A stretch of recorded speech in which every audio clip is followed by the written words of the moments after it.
अरोश रुटीला ने अपने नाम पर बैंक बनने का दावा कर दिया। अदाकारा और मॉडल अरोश रुटीला एक बार फिर अपनी मुनफरिद दावों और मिजाहिया वीडियो के बाइस सोशल मीडिया पर मौजू बहस बन गई है। एक इश्तिहारी वीडियो सोशल मीडिया पर वायरल हो रही है, जिसमें अरोश रुटीला ने खुद को न सिर्फ रियाजी के मैदान में आते उग्वर्स के बाद सबसे बड़ी शख्सियत करार दिया, बल्कि ये दावा भी किया है कि उनके नाम से जल्द एक नया बैंक कायम होने जा रहा है।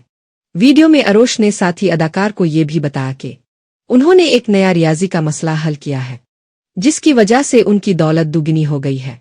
अदाकारा ने साथ ही ये भी दावा किया कि मशहूर सरमायाकार वारन बफेट उन पर नजर रखे हुए हैं और उन्हें भारत की अगली वजीर खजाना करार दे रहे हैं।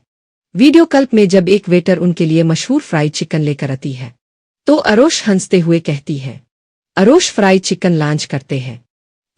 सोशल मीडिया पर अरोश की ये वीडियो वायरल हो रही है, जिस पर सार्फिन दिलचस्प तबसरे कर रहे हैं और अदाकारा के दावों पर हैरत में मुब्तला दिखाई दे रहे हैं।